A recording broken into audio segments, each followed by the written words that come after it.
15, 20 días, sí, dice, te aceptaron y póngale que esto era, pongamos si fuera este año, yo ya era tarde, había empezado en marzo el curso. Y yo había ido a mitad de año, me dijeron, para el año que viene ya te podés anotar para hacer el curso. Pero mientras tanto podés venir al cuartel para mirar las cosas, ¿sí? Que va como aprendiz uno, ¿no? Claro, como aprendiz. Y bueno, y al año siguiente me anoté y me hice el curso. Qué bueno. Eso sería en el 94. Y 1994. Hice el curso porque el curso, que siempre veo que siempre se habla mal de los bomberos, el tema a nivel estatal, que los bomberos no saben esto, que no saben aquello, que no están capacitados con el tema de los incendios de ahí de Corrientes. Yo tenía que ir 2 veces a teoría en la semana, que íbamos a la noche porque la gente, la mayoría trabajaba, entonces se hacía de 9 a 11 y a veces con la práctica se hacían las 12 de la noche. Y los sábados iba a la tarde a hacer la práctica de la teoría que se había visto en la semana. Y hay que aprobar un examen teórico y un examen práctico, con 7. Si le da menos de 7, tiene que hacer el curso el año que viene hasta que apruebe. Hasta que aprueba, por supuesto. Es como irse a marzo o a diciembre. ¿Y le pagaban algo? No, los bomberos no, por eso es voluntario, no se paga nada. ¿Qué son personas que tienen su trabajo y cuando Claro, donan su tiempo. Donan su tiempo. Claro, donan su hora. ¿Y vos cómo hacías? ¿Vos vivías en Libertad? Sí, yo vivo en Libertad. ¿Vivís en Libertad? Iba ahí hasta... porque el cuartel que me correspondía a mí era el de Padua, porque se divide por zonas, entonces tiene distintos cuarteles, que está en Fray Luis Beltrán y Noguera. Está ahí un colegio que es el colegio del profesorado de matemática, todavía atrás. Está atrás de la iglesia de Padua, estará a 6 cuadras por ahí. Hijo, ¿cómo hacía? Porque cuando hay un incendio hacen sonar la sirena y claro, cuando supongo que ando por la calle, ando cerca y escucho la sirena y estoy cerca del cuartel, voy. Si no, no vas. Sí, tenés que ir porque puede ser que llega antes, otros primero salen, porque la dotación mínima es de tres hombres. Chofer, sí, ahí está llegando la autobomba. Ahí. Chofer y 2 bomberos más. Y bueno, cuando está la formación mínima sale. Entonces puede ser que el incendio sea más grande y necesita respaldo. Entonces a medida que va llegando la gente... Pero vos, claro, se va sumando. Claro, entonces si necesita un camión más, 2 camiones más, 2 o 3 autobombas, por lo menos tiene personal. Claro, necesitan el personal. Claro. Y bueno, yo ¿sabes qué? No entiendo por qué. Voy a hacer una breve biografía. Tomás Liberti, que era un inmigrante italiano en el barrio de La Boca, creó el 2 de junio de 1884 el primer cuerpo de voluntarios en la calle Bransen al 567, con el lema Querer es poder. Actualmente hay 900 cuerpos de bomberos, 43.000 efectivos, 26 federaciones divididas en asociaciones territoriales. Producto de un incendio, Liberti y vecinos con baldes de agua apagaban un edificio en llamas. Y el primer incendio fue en una fábrica de velas en Barracas al Sur, el 14 de noviembre de 1884. El 21 de enero de 1994 sucedió la llamada tragedia de los bomberitos en Puerto Madryn, en Chubut. 25 jóvenes bomberos entre 11 y 23 años intentaban controlar un incendio de campo.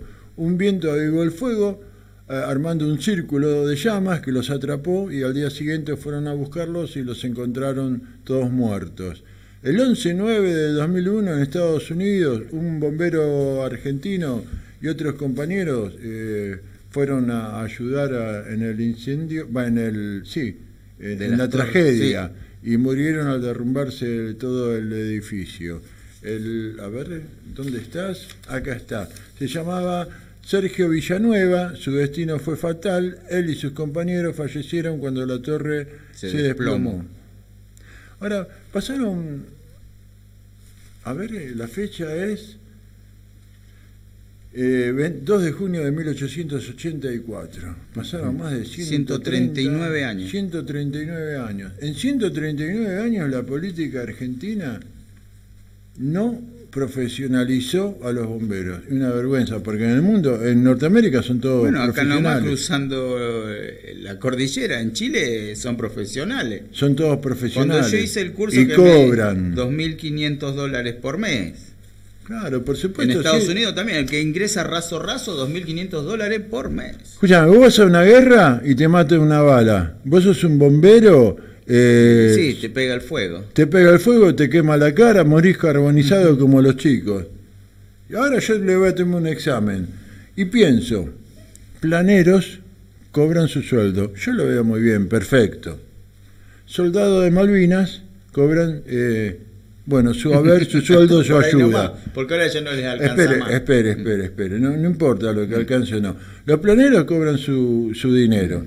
Los soldados de Malvinas, honradamente, que pusieron su vida, cobran su dinero. La comunidad gay cobra su ayuda. Los presos cobran un sueldo. ¿Por qué los bomberos, que son como soldados, no cobran un sueldo? Yo tengo la respuesta. Espere. ¿Por qué a todas estas personas, que bien lo merecen, Dios los bendiga, les dan dinero y a los bomberos no? Cuando tendrían que ser profesionales, porque son soldados. Los soldados van a la guerra, mueren con una bala y una bomba. Los bomberos mueren carbonizados. Dígame ahora usted. Ahogados, quemados. Porque al Estado, al profesionalizar los cuerpos bomberos, le va a significar demasiada inversión en dinero. Pues ya está calculado los costos. Los costos que se le ahorra al Estado al tener los cuerpos de bomberos voluntarios. Son varios millones de dólares al año. Pero vos estás dando un montón de dinero sí, a diferentes eso lo piensa sectores. Usted, pero los políticos lo piensan a nivel de su bolsillo. Pero como le dije una vez a un político, la política ya prescribió. Yo le voy a tomar un examen, a ver si usted es un bombero con coraje, con voluntad, con sangre de bombero. Suena la sirena del cuartel, se embarca en la autobomba, va un edificio, 70 pisos. El fuego llega hasta el piso 68, 69. En el piso 70 hay un canario, un perrito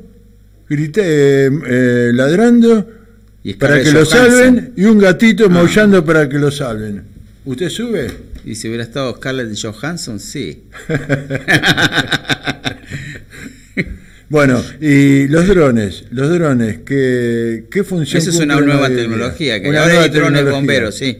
Para ese caso, vamos a hacer el edificio, hay 70 pisos en llama. No, póngale 100 pisos. Un edificio de 100 pisos. Se te va a caer la ventana. Un edificio de... Dale más volumen. Espere. No, pero no puedo gritar más, me quedo sin voz. Bueno, espere, yo le presto esto. Vamos a repetir. No repetimos nada. Listo. Acérquese, espere que tenemos un montón de lío acá, acérquese, vamos despacio, ahí viene el coordinador de todo el sonido. Póngale que hay un edificio de 100 pisos. El micrófono. Pues este micrófono no anda. Bueno, no importa, no, tenemos de perfecto en un micrófono. Entonces estábamos diciendo que si tenía carácter de que sí. En el piso 70 hay un perrito ladrando, un canario y un gatito maullando. No, eso no es un chiste, una joda así. Por eso dice, primero la vida, después, o sea, la vida de tercero, después la de uno y por último el elemento material. Es así el lema de bombero. Entonces, si es una persona, sí, me voy a tener que jugar a sacarla. Ahora, si veo que hay 3 habitaciones, 4 habitaciones y se está derrumbando todo y hay un pajarito, un gato y bueno, lo tengo que evaluar en el momento. Claro, es un momento de claro, por ahí recién se inició. Me da tiempo, pero si ya hace rato que yo ya veo que se está cayendo todo. No, sí, ¿Por qué? Porque también hay un tema de jerarquía en los bomberos, ¿eh? Se mueve con grados, hasta el bombero raso, cabo, sargento, comandante y todo eso. Entonces yo tengo que pedir autorización. Claro, che, hay un perro, un gato y ¿qué hago? Y fíjate, si está muy comprometida la cosa, no. Claro, primero tu vida. Porque voy a recibir orden, porque después está también el que está a cargo de la dotación, ese es responsable de todos los que están apagando el incendio. Qué bueno, ¿eh? Bueno, lo que estábamos hablando de los drones. Claro, supongamos que el edificio tiene 90 pisos y en el piso 70 se inició el fuego y fue hasta el 71, 72 y no puedo pasar ni con la escalera mecánica por afuera ni por adentro. Entonces la tecnología de estos drones viene a salvar ese tema. Porque ahora hay drones con cámara, encima las cámaras son térmicas.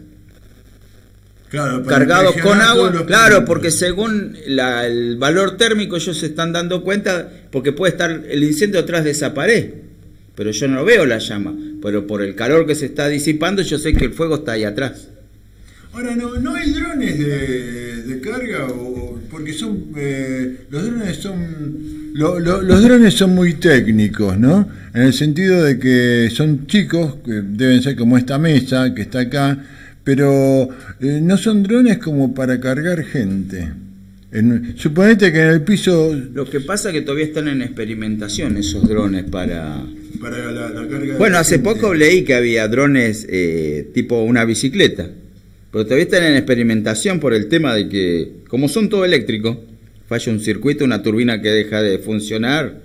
Pero bueno, suponete que tenemos un edificio de 50 pisos y hay que rescatar, suponete, en el piso 40 a 3 personas. Pero por eso tenemos helicóptero. Pero el helicóptero tiene las aspas. Sí, pero baja una soga, eso es lo que pasa. Baja una rienda. Baja la soga. Y ahí baja algún personal especializado hasta un balcón, algún lado donde se pueda entrar y ir rescatando a las personas. Pero me parece que es más práctico un dron que no tiene hélices que tirar una soga, ¿no? No, porque la ventaja del dron que tiene un operador que está en suelo y se ahorra una persona que lo maneja, porque en helicóptero por lo menos necesita 2 pilotos. ¿Y cuál fue su experiencia en bomberos, la que más recuerde? La que más recuerde. Una vez que... Eso tenía que ver con un perro. Una vez... Porque cuando uno se sube a la autobomba no te dicen de qué se trata a veces. Uno no sabe. Por ahí sabe el chofer o el que llegó antes. Porque según cómo van llegando es la orden de prioridad, se sientan al lado del chofer. Me acuerdo una vez que llamaron, fuimos, era para rescatar un perrito. Sí, se había metido entre 2 rejas y había quedado atrapado, le había quedado la cabeza y el cuello. Y me dice la señora, no, hace rato que está. Después nos acordamos de llamar al cuartel y ya el perrito estaba de última. Y agarramos ahí unas máquinas que son una cizalla que corta el barrote de hierro. No usamos hierro, usamos una cizalla que trabaja neumática con aceite o aire a presión. Entonces sacamos, armamos el equipo, cortamos el fierro, abrimos la reja y el perrito salió corriendo, iba, venía, saltaba. Se reavivó, sí, se avivó en ese momento porque estaba de último. Y después otra... La otra fue una vez que fuimos a buscar una persona que después nos contaron la historia. Era una pareja de novios. Estaban hablando, se ve que se estarían peleando y parece que discutió. El hombre estaba en una moto y se discutió con la novia, eso es lo que nos contaron después, ¿no? Y se salió con la moto como venía, en la ruta 1003, y no vio que venía el colectivo. Y lo chocó. Lo chocó, sí. Y el hombre quedó inconsciente. Y encima lo que nos pasó en la ambulancia. El hombre se ve que era tal fuerte el impacto que estaría todo reventado por dentro porque largaba una espuma verde. Yo calculo que fue la verde de haber sido del hígado, que tiene la bilis, sí. Y el hombre estaba inconsciente, llegamos al hospital de Merlo y seguía inconsciente. Que con la ambulancia esa, cuando veníamos por una de las calles, en uno de los tramos se quedó sin sirena. Más adelante se quedó sin luces. Y en un tramo acá de Vergara se quedó sin frenos. ¿La ambulancia? Sí. Porque en un tramo notamos la maniobra que hizo. Cuando volvimos al cuartel, el que venía manejando, muchachos, yo no les quise decir, pero sabe que en un tramo nos quedamos sin frenos. Y bueno, pasan esas cosas, las unidades vivían rompiéndose. 2 de junio de 1884, Día del Bombero. Y como marca del destino, tenemos a nuestro compañero Robert Trevor Figueroa, o Roberto Figueroa, que es un ex bombero de San Antonio de Padua de Merlo, agradecido. Lástima que no seguiste, porque hubieras, seguramente, por todos tus conocimientos, hubieras llegado a ser un oficial. ¿Y hubiera sido jefe de cuartel o por ahí, por los años, capaz que comandante? No, pero ahí hubo otro tema que también se vuelve a mezclar con la política y por eso dejé. Sí, y la política... Los oscuros años de Merlo. Los oscuros años de Merlo. Realmente es una vergüenza y una injusticia, porque el bombero ya, le repito, es como un soldado que va a la guerra, pero con la diferencia de que el soldado muere con una bala o una bomba y el bombero muere con las llamas del infierno, porque un incendio debe ser un infierno terrible. Compare que en invierno porque teníamos el traje de bombero, que es un pantalón antiflama, el saco antiflama, las botas, los guantes, el casco y como llevan los corredores de Fórmula 1, las máscaras. La antiflama, la máscara antiflama.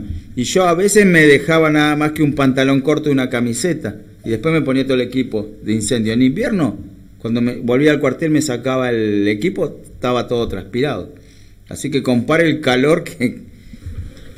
Bueno, gracias Robert por tu presencia. Realmente no podía dejar pasar esta oportunidad de hablar de los bomberos, porque, bueno, en el trato uno sabe de amistad quién es quién, qué es lo que hace.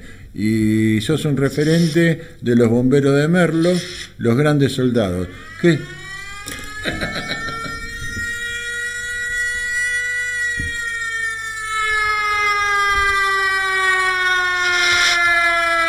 Emergencia. Es el verdadero sonido de la sirena cuando llama a los bomberos. Esta es de la serie Emergencia. Ah, sí, hay la apertura.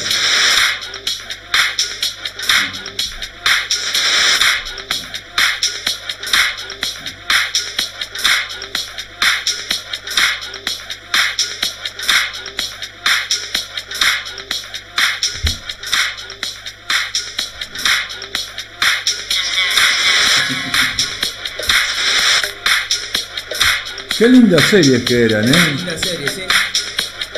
Cuántas motivaciones que tenían. Ahora no, está todo muy apachugado. Toda la tecnología, eran muy humanas. Reales, sí. Doctor Kilder, me acuerdo, no sé si vos lo veías. Doctor Kilder. Lo escuché nombrar. Bueno, Centro Médico. Centro Médico, me acuerdo.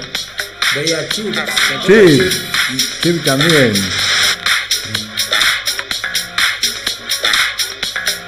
Están pasando todos los personajes. Muchos Robert. Bueno, nos vamos a los avisos, Omar.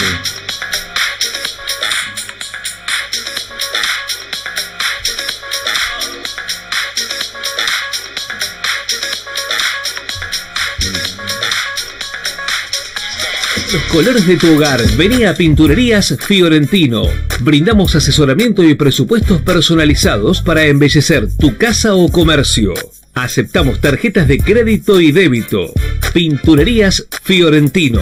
Trae tu proyecto y nosotros le damos color a tu vida. Pinturerías Fiorentino. Te esperamos en Sarandí 620 Merlo Sur, Hipólito Yrigoyen 298 Merlo Norte y Perú 598 Merlo Sur. Pinturerías Fiorentino le da color a tu vida. Pinturerías Fiorentino, automotores, obra artística, decoración. Pinturerías Fiorentino, la primera pinturería de Merlo. Casa Central Sarandí 620, Merlo Sur. Sucursal 1 en Perú 598, esquina Libertador, Merlo Sur. Sucursal 2, Hipólito Yrigoyen 298, Merlo Norte. Bolsas lisas e impresas de papel, baja y alta densidad. Polipropileno con pegamento, trabajos personalizados. Llámalo a Marcelo al 11 56 69 7793. 11 56 69 7793.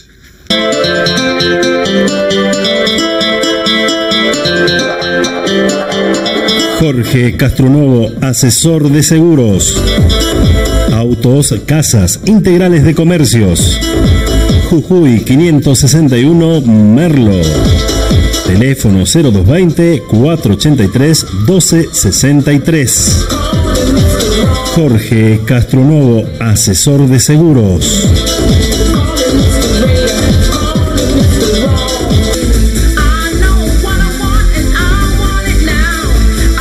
Atención, Lucely Ford, repuestos para camiones, pick-up y utilitarios, parking, Ford, Dodge, Maxion, MW, 25 años de experiencias en venta de repuestos. Lucely Ford, Constitución 769, teléfono fax 0220 482 0394, WhatsApp 15 38 65 20 40. Lucely Ford. Universo Smart, electrodomésticos, tecnología y hogar, celulares en 12 cuotas, tarjetas y créditos personales. Avenida del Libertador 799, esquina Perón, Merlo, frente a la estatua de San Martín. WhatsApp 11 6211 3039. Universo Smart, electrodomésticos, tecnología y hogar.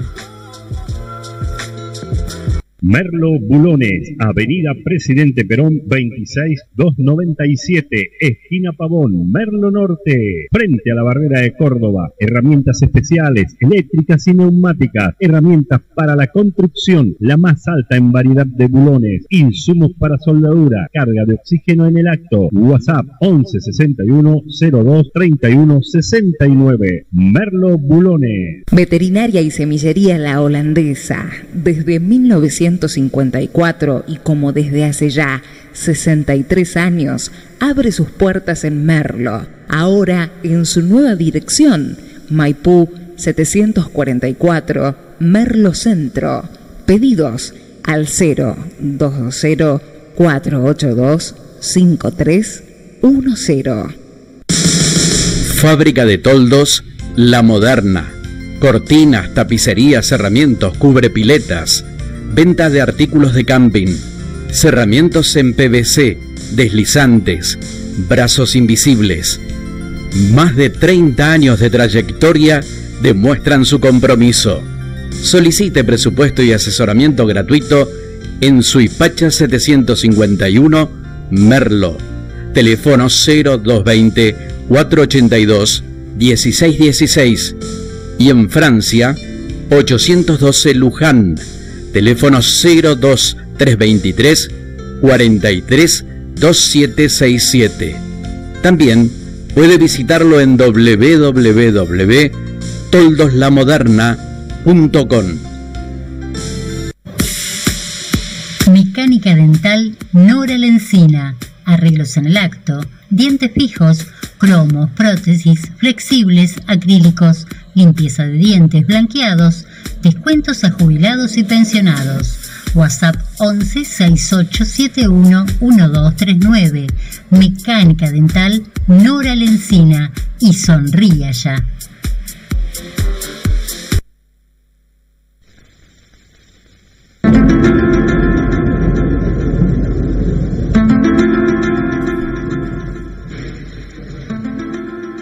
El viernes pasado reporteamos a Esteban Corio, escritor de ciencia ficción, ejecutivo de negocios, científico, que actualmente colabora con un organismo científico OVNI en Estados Unidos.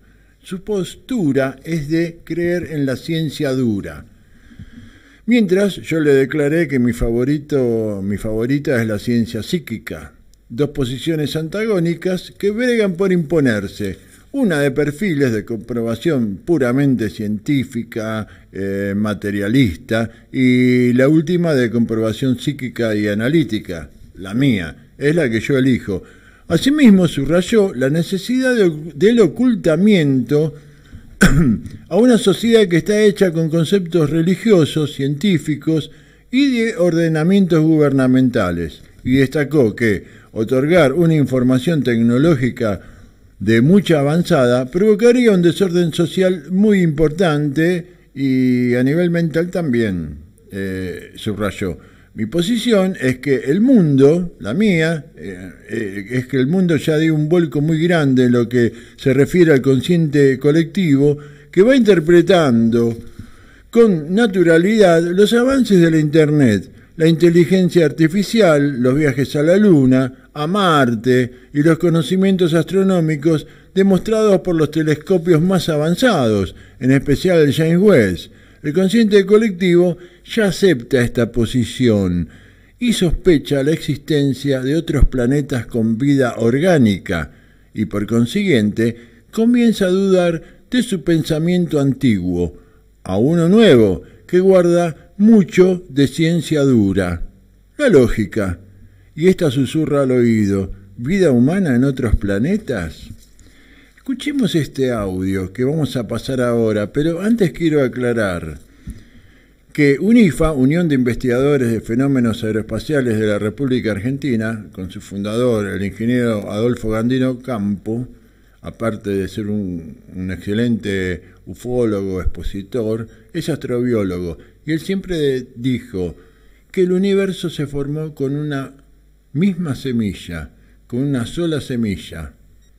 Eso quiere decir que lo que sembró en la Tierra lo pudo haber sembrado en otros planetas. Y ahora sí, escuchemos este audio que es realmente perfectamente aclaratorio de la cuestión. Nuevo planeta, porque viste que se conoció la noticia de que hay un nuevo planeta. Parece que no somos los únicos, que es muy parecido a la Tierra. Sí. Vamos a ver con nuestro amigo Diego Bagú, astrónomo de la Universidad Nacional de La Plata, que siempre lo llamamos cuando tenemos algunos de estos temas que no terminamos de entender. Bueno, él nos pone un poquito de claridad. ¿Cómo estás, Gustavo? Diego, buen día. Buen día, ¿cómo les va? Buen domingo. Todo bien. Buen domingo. Bueno, ¿qué es este nuevo planeta? Contanos. Es uno de los tantos planetas que giran alrededor de otras estrellas, no estamos hablando del Sol, digamos, que han sido descubiertos ya desde el año 1995 a esta parte. Ya son más de 5.000, un número realmente impresionante, y que se ha descubierto alrededor de una estrella que queda, el otro día lo hablábamos con colegas de ustedes, en términos humanos extremadamente lejos, pero en términos astronómicos relativamente cerca, ¿sí? Este planeta con esta estrella queda a unos 100 años luz. Eso es la distancia que recorre la luz a lo largo de 100 años. Para tener una idea de la distancia, tenemos que hacer una escala, ¿sí? Olvidémonos de los tamaños, sí. Pero para tener una idea de la distancia a la que estamos hablando, imaginemos que ubicamos a la Tierra y al Sol. La Tierra está separada del Sol 150 millones de kilómetros. Es una distancia considerable, ¿sí?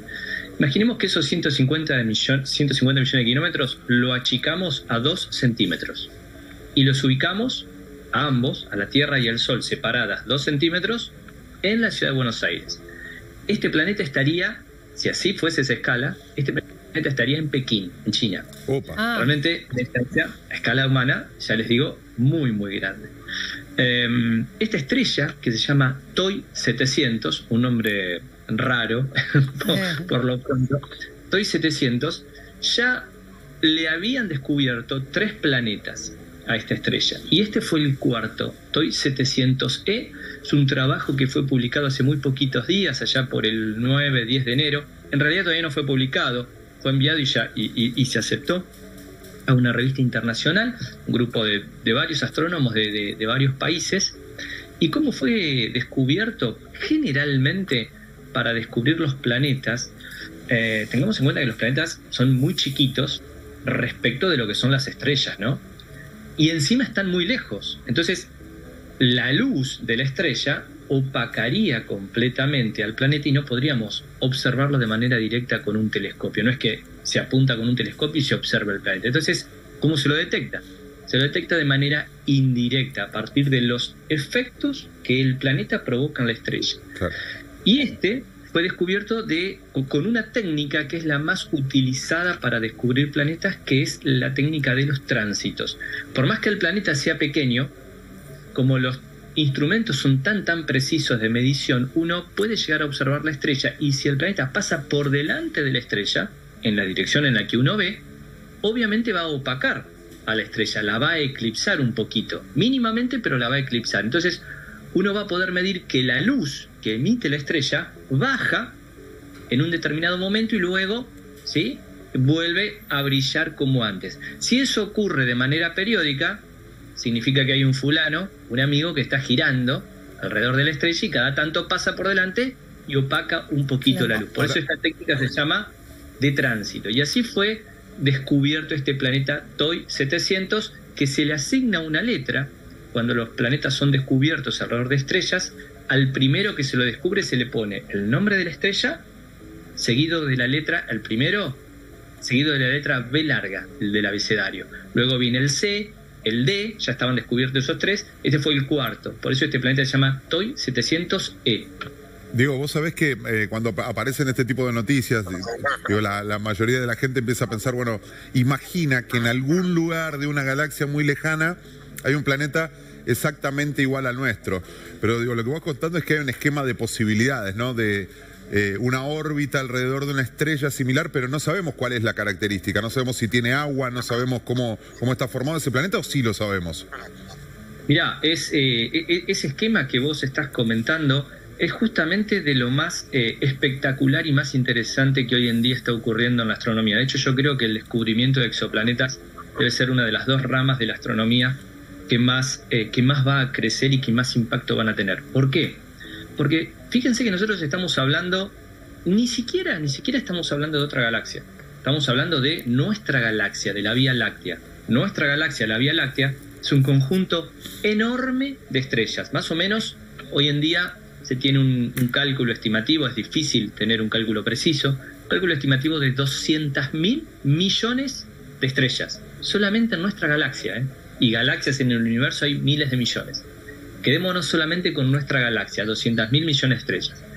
Nuestra estrella, el Sol, una de esas 200.000 millones, tiene 8 planetas, un número muy grande. Esta de la que estamos hablando tiene 4. Cuando uno empieza a multiplicar la cantidad de estrellas por la cantidad de planetas, ¿sí? Y aparte tengamos en cuenta otras galaxias, es enorme, enorme. Es un número colosal.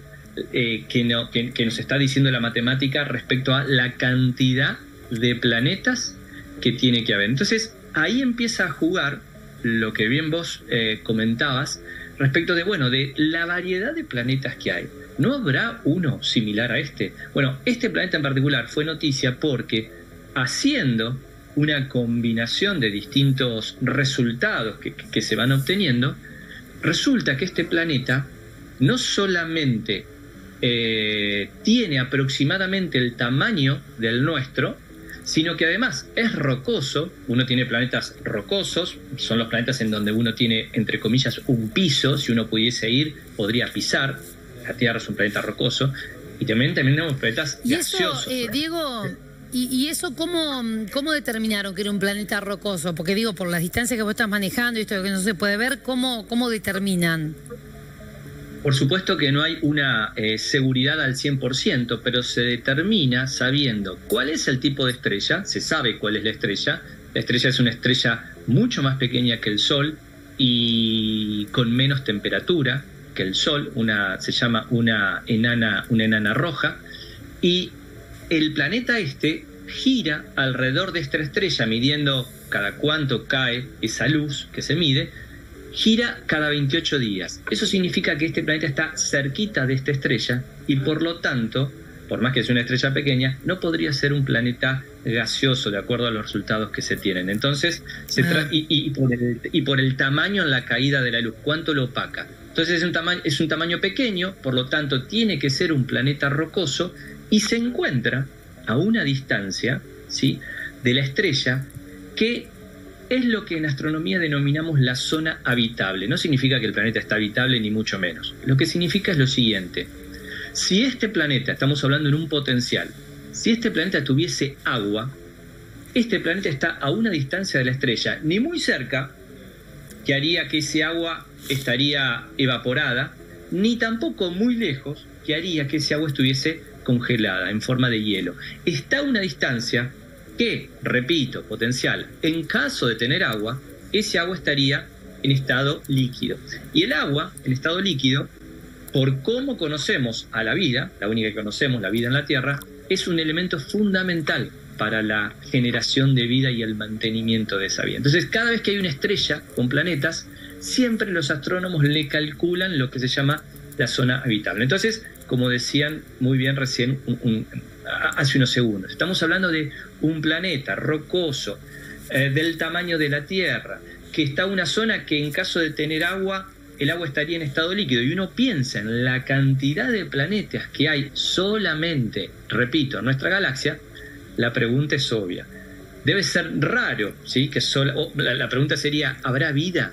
Y lo que nos dice la matemática y la química, que los elementos químicos que dieron origen a la vida en la Tierra están distribuidos por todo el universo, no son propiedad exclusiva de nuestro planeta. Todos esos datos nos dicen que sería muy raro que solamente la vida habría tomado forma aquí en la Tierra. Pero bueno, obviamente no fue descubierto nada en ese sentido, y hasta que no se descubra no podemos afirmar nada al respecto.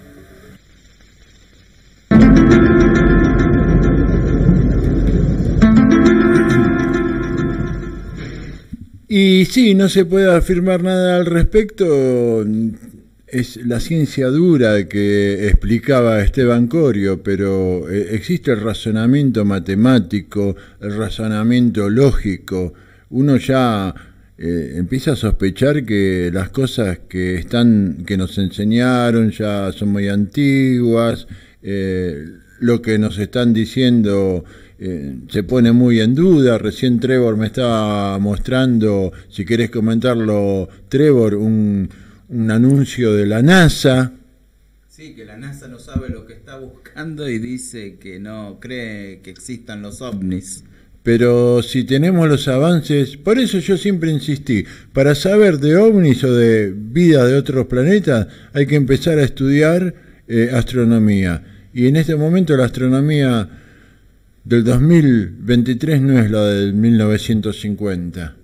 Tenemos el James Webb, es terrible. Tenemos Próxima B, el planeta Próxima B, que es mitad con luz y mitad de oscuridad, no gira. Y el James Webb descubre la imagen en la zona oscura de una luz artificial, una bombita LED. ¿Quién está haciendo un asadito ahí, Trevor? Los extraterrestres avanzados, años luz, ¿no? Bueno, son todos los cálculos matemáticos, como explicaba el ingeniero Gandino Campo, astrobiólogo. El universo se creó con una sola semilla, como decía Gabú. No es propiedad de la Tierra, de nuestro planeta únicamente, todos los elementos químicos que hay en el universo. Bueno, los últimos descubrimientos parece que en Marte han encontrado bacterias. Claro. Vivas, ¿eh? Pero si hay no restos, si hay vida orgánica, ¿por qué no se va a poder reproducir otro planeta como el nuestro? A ver, no tenemos comprobaciones, es un ocultamiento, son frases políticas, comentarios políticos que hace la NASA para... Esas son personas cortas de mente, que se les dice, y sí, ¿por qué? Pero es como una vez leí de unos ufólogos estadounidenses que decían, el problema realmente ovni o de vida de otros planetas es un problema político muy profundo en la Tierra. Ya están tocados, ¿viste? Está tocado el rey, está el jaque mate. Porque hay otro tema, se vienen abajo muchas creencias, muchos sistemas que están dominando Pero la religión sabe, el Vaticano sabe que en algún momento todo eso... Pero va a tener que reescribir todo, ¿eh?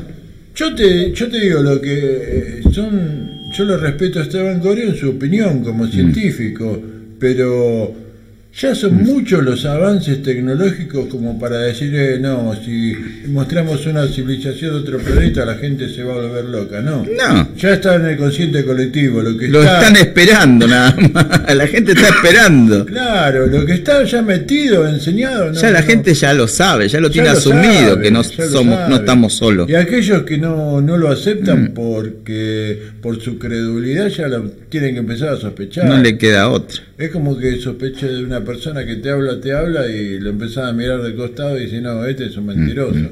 Tiene una finalidad, tiene un concepto que ellos saben muy bien cuál es, que es el avance inteligente de la humanidad y el derrumbamiento de su poder. Bueno, eso es lo que estaba dice, uno de los temas es el tema económico. Como nuestra economía se basa en el valor oro, parece que el oro en el universo es mucho más, ¿cómo se llama? Se encontraría mucho más cantidad que lo que hay en la Tierra. No sería tan valorado a nivel espacial, digamos. Le damos la bienvenida a nuestro compañero Héctor Omar Bestia. Buenas noches, ¿qué tal, compañeros? ¿Todo bien? Todo bien. Yo me pregunto, ¿no? Con respecto a lo que estaban hablando, me pareció muy interesante lo que dijiste, que se encontró bacterias en Marte. La búsqueda de agua en Marte es esencial. Ahora, en nuestra Tierra tenemos infinidad de colonias, sobre todo en África y en esa zona, donde no hay agua. Bueno, acá. ¿Cuál es la inteligencia del ser humano? Bueno, agua se puede encontrar, sino en África tiene que haber agua porque África es un continente con muchos ríos y muchos animales. Sí, está a 700 metros, creo, una cosa por el estilo, han descubierto líquidos acuáticos, acuíferos muy importantes, pero no hay el desarrollo como para decir no falta agua en el planeta, y sin embargo hay gente que se muere de sed. Sí, hay gente que se muere de sed, pero eso porque los gobiernos no apoyan la construcción de aguaductos. Los árabes llevaron al desierto el agua. Es verdad. Los árabes han hecho del desierto... Está bien que tienen dinero, pero... Y también han hecho desalinizadores, porque ellos también ahora están tomando agua del mar. La desalinizan y la hacen potable. Sí, dice que son los primeros, ¿eh? Un litro de agua vale más caro que un litro de nafta. Es verdad eso. Sí, le sale mucha plata de desalinizar. Yo siempre lo llamo le golpeo las puertas de la Casa Rosada a don Alberto y le digo, escúcheme, si allá un litro de agua vale más caro que un litro de nafta, acá hay un montón de ríos. Vendámosle el agua. Ya le estamos exportando nuevamente petróleo a Chile. ¿Petróleo a Chile? Sí. Los chilenos nuevamente han sido los primeros adquirentes de petróleo, de vaca muerta. A vaca muerta. Y la reserva de agua de Argentina, Paraguay y Brasil es impresionante, es una de las más grandes del mundo. Es verdad. Y de ahí se puede solventar la deuda externa. Ahora, hay una vagancia, no sé cómo decirlo, no quiero ofender a nadie, ¿no? Pero en la política hay muchos temas que... en la política se nota mucha gente que... Porque están ahora con el tema del litio. El litio, unos años más y ya... Olvídense, ya descubrieron el litio para hacer las baterías, ya descubrieron otro mineral que tiene mejor rendimiento que el litio. O sea que si no aprovecharon este tiempo de acá para atrás, decir que tenemos la tercer parte de litio en el mundo no nos va a servir de nada. Están haciendo la fábrica en la Luna por el mineral que trajeron desde la Luna. El helio 3. Que funciona como una batería y mucho mejor que el litio. Sí, dicen los científicos que el helio 3, 1 kilo de helio 3 le da luz por un año a una ciudad como Nueva York. 1 kilo nada más. Y eso tiene que ver los procesos de la materia y antimateria y todo eso. Bueno, discúlpeme que los corte, pero vamos a a la parte psíquica. Ah, pensé que iba a tomar un café ufológico. Ahora vamos a tomar un café. Estoy encargado una pizza y unas gaseosas. A la mierda. Porque alcohol no se puede. No, hay que manejar y el Omni, después choco, me paran y... Claro. Vamos a un punto muy importante que va a ser determinante en el estudio también de los ovnis, porque te explica una situación.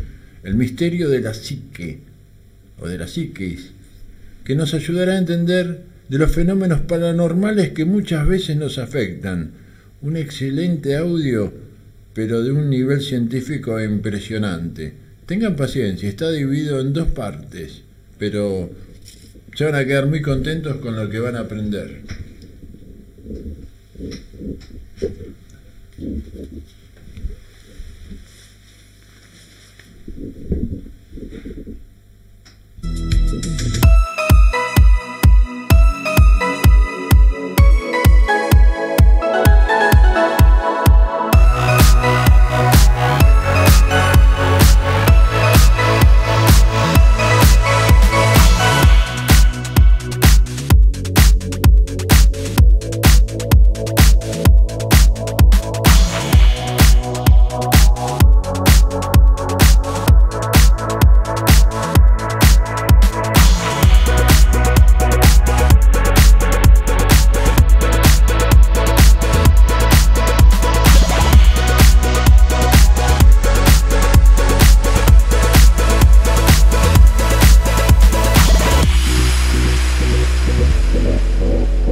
Relatos del lado oscuro. Fantasmas. Seres extraños. Sucesos inexplicables. Perversidad humana. Historias que otras mentes prefieren ignorar.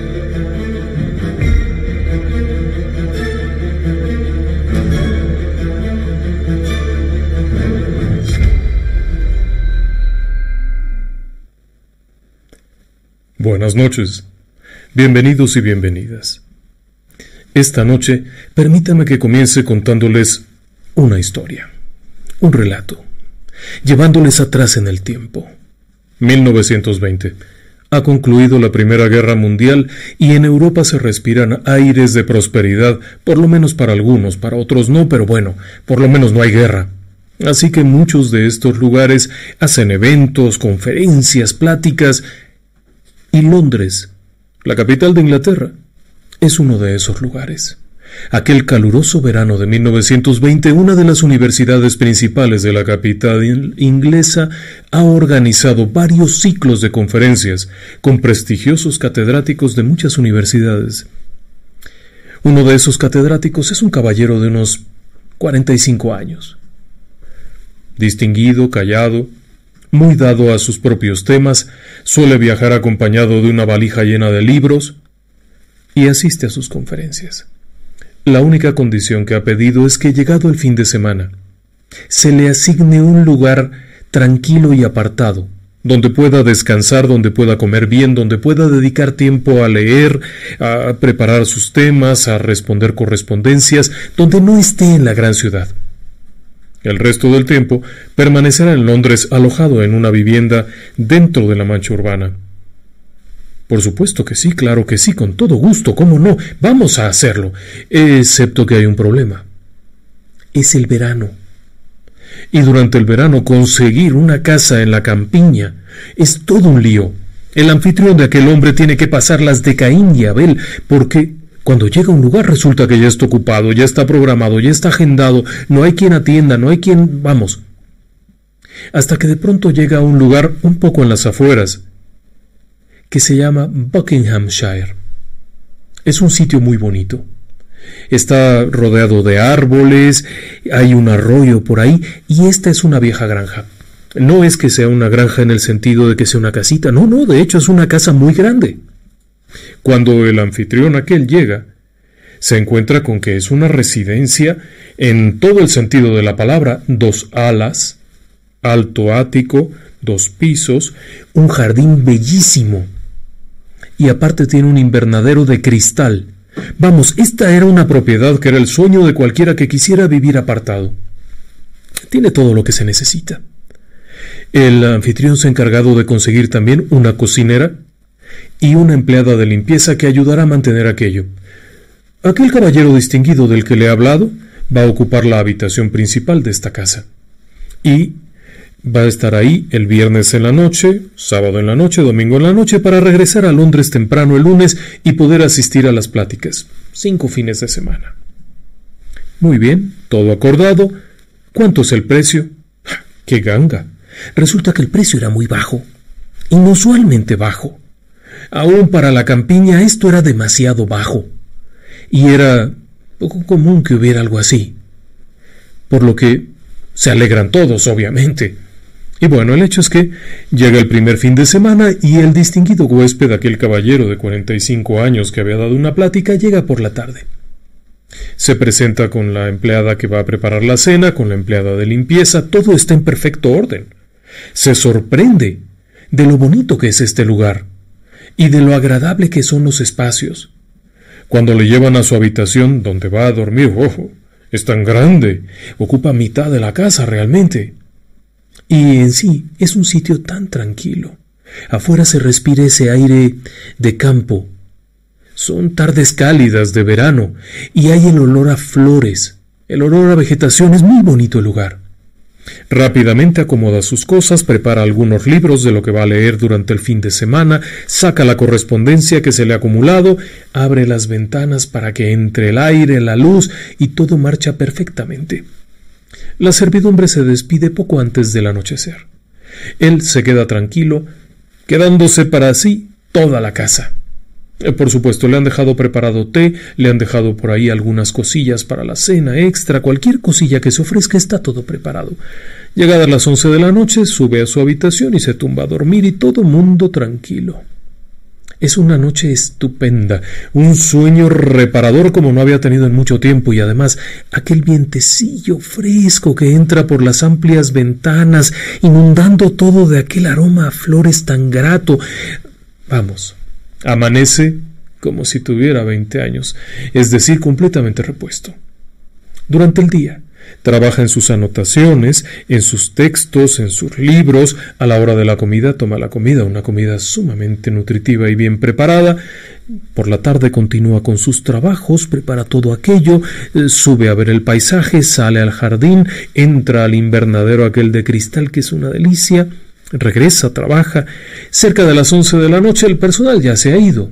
Antes de que anocheciera, ambas chicas, la cocinera y la empleada de limpieza, se han marchado, se han despedido cortésmente y se han marchado. Así que esas últimas horas de tranquilidad absoluta, bueno, las aprecia mucho.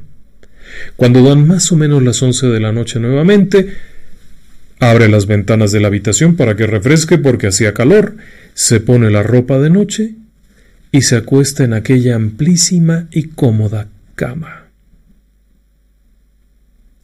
Y comienzan a pasar los minutos, y siente poco a poco el sueño cómo lo va invadiendo, esas cosas ricas que siente uno la almohada y siente cómo se va perdiendo cuando de pronto se da cuenta que no está durmiendo. No, no está durmiendo. Simplemente se está aletargando. Siente como si sus movimientos fueran lentos. Está despierto, completamente despierto. No pudo dormirse, está despierto, pero está como aletargado, como raro, como que no responden bien sus miembros, y de pronto además comienza a sentir este extraño olor, asqueroso. Es un olor grotesco, es un olor feo, es un olor rarísimo. Además la habitación se siente cargadísima. Se siente como si hubiese una especie de neblina que inundara todo, así, de ese tipo de cosas.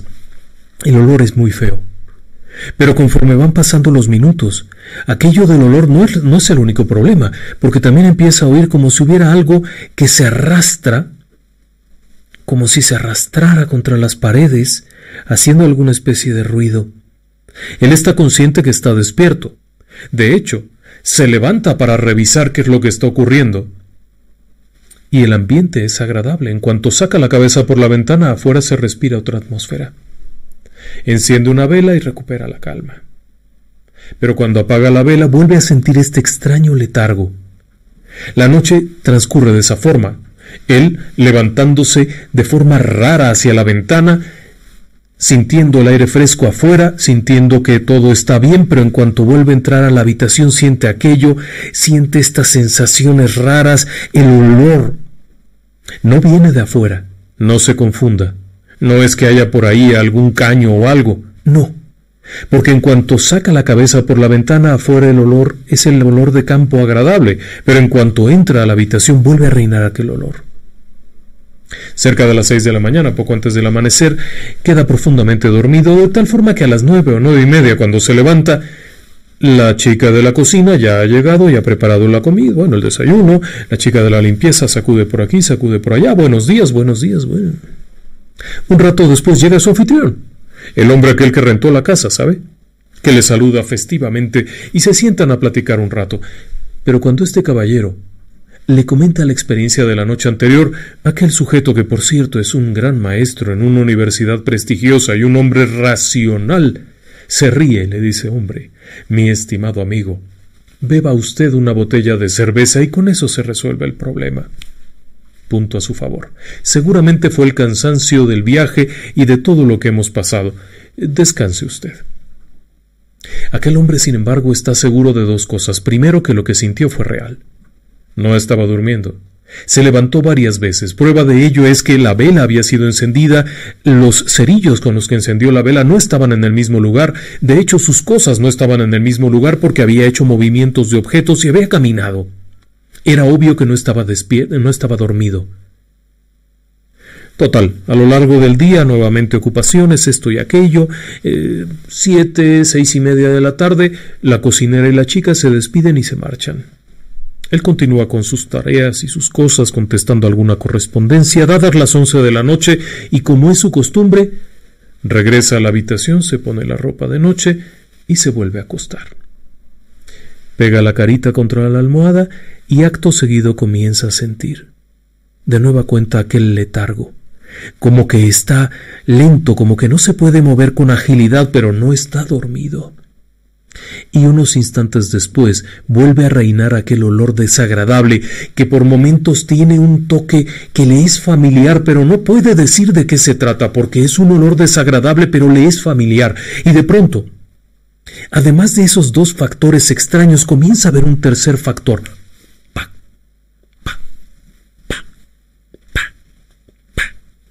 Comienza a oír que algo gotea. Sí, algo gotea. Como si hubiera una fuga en alguna parte, pero la habitación no tiene dentro un baño. Ni siquiera tiene un lavamanos dentro, nada. ¿De dónde viene el sonido? Y a pesar de que se vuelve a incorporar con esta sensación de lentitud, no logra ubicar de dónde viene. Pero en cuanto enciende la vela, todo aquello desaparece. No solamente el sonido, sino el olor. ¿Cuándo ha visto usted que un olor desaparezca instantáneamente? No tiene sentido, algo extraño estaba ocurriendo ahí, y este caballero preocupado va a la ventana en donde se da cuenta que afuera no está nublado, no ha llovido, es obvio. Pero además en el piso de la habitación, mientras busca con la vela, no encuentra una sola mancha de agua. En la parte de arriba tampoco se observa, por lo que finalmente apaga la vela, y apenas apagarla, vuelve a escuchar el goteo. Pero cuando se acerca nuevamente a la vela y la enciende, desaparece. Pero apenas la vuelve a apagar, otra vez empiezan los olores, las sensaciones y aquel ruidillo. Ese ruidillo como de algo que va frotándose en las paredes, como cuando tiene usted un perro grande, que camina contra la pared y se oye algo así, muy extraño. Al amanecer, está cansado porque no ha podido dormir gran cosa, volvió a quedar dormido a las 6 de la mañana, y esa noche vuelve a ocurrir lo mismo.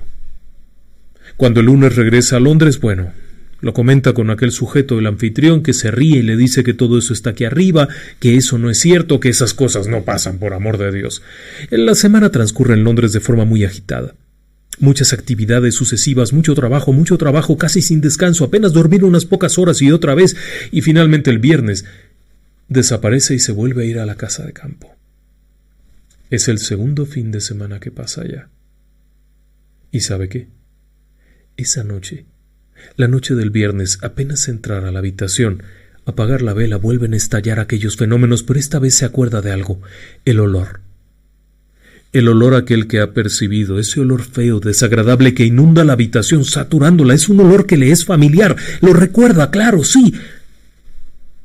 Algún tiempo atrás, una mujer que conoció en un hospital, enferma de muerte, con una situación horrible de salud, en la habitación de aquella mujer reinaba este mismo olor, era un olor a muerte. Y ahora mismo estaba, pero esta noche no terminaría ahí. Comenzaría también el goteo, los sonidos raros, el olor, la sensación de letargo, de no poderte mover bien, y luego, bien entrada la noche, comenzaron los golpes. Golpecitos, ¿sabe? Golpecitos por aquí y por allá, y luego aquello otro de que te cruje el mueble. Sí.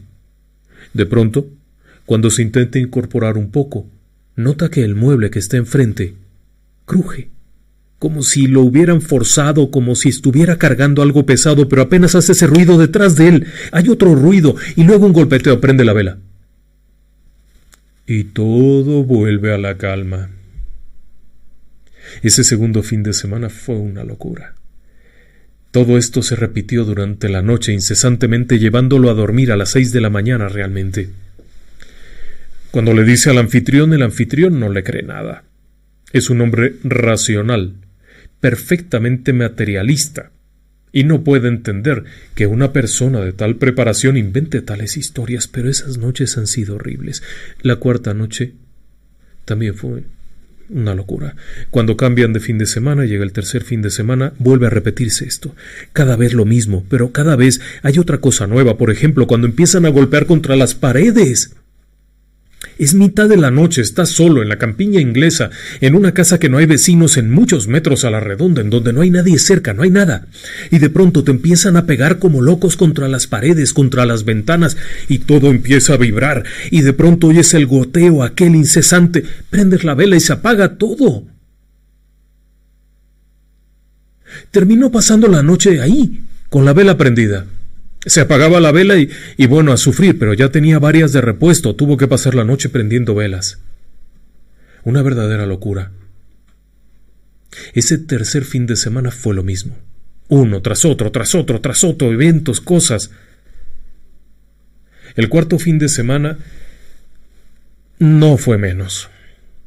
A pesar de su súplica porque le cambiaran de residencia, no había otro lugar donde quedarse. Pero esta ocasión además hubo otro detalle peculiar. El sábado por la tarde, justo cuando se retiraba la cocinera y la empleada de limpieza, aquel elegante caballero de 40 y tantos años se acerca y les pregunta que por qué se van tan temprano. Y ellas responden que porque se hace tarde. Y él en broma, sonriendo, les dice: «Seguro es porque me tienen miedo». «No, señor, miedo a usted no, es miedo a la casa». «¿Cómo que miedo a la casa?». Las dos personas aquellas, las dos chicas que eran de la localidad, comienzan a describirle que esta casa tiene una fama de embrujada, que nadie se queda ahí. El dueño no vive ahí, nadie vive en la casa, a pesar de ser una preciosa casa de campo, nadie la ocupa. Y cuando alguien llega a alquilarla por unos días, salen corriendo la primera noche. Así que se disculpan mucho, pero ellas no se quedarán ahí ni un minuto, porque en cuanto cae la noche esta casa se vuelve una locura. O sea que no era el único que lo había visto. Los sonidos, los golpes, los crujidos, esos extraños ruidos que reinaban por toda la casa lo fueron llevando a buscar una respuesta. Así es que hace venir al anfitrión, al tipo que había alquilado la casa, y juntos recorren toda la propiedad. Y se dan cuenta de un detalle peculiar. En la parte de arriba, muy arriba, en el ático debería de ser una sola pieza muy larga. Todo por abajo está conectado. Usted puede recorrer la casa de punta a cabo, sin ningún problema. Tanto en la planta baja como en la planta alta, puede ir de un lado a otro. Pero en el ático hay una peculiaridad, porque en cierta zona del ático hay una pared nueva, o por lo menos mucho más reciente que el resto de la casa, que tiene una gruesa puerta con varios candados y cerraduras modernas. Es evidente que eso no es original de la casa. No lo pueden abrir. Aquel hombre, el anfitrión, vuelve a insistirle en que esto de los fantasmas no va con su personalidad. Y es cuando llega el quinto fin de semana. Y déjeme decirle que aquel caballero elegante de 45 años no se ha echado a correr, no ha huido de la propiedad porque siente un particular interés por saber qué rayos hay ahí y poder discernir cómo es posible que él pueda ver algo y que los demás también lo hayan visto en alguna ocasión, lo que revelaría que existe.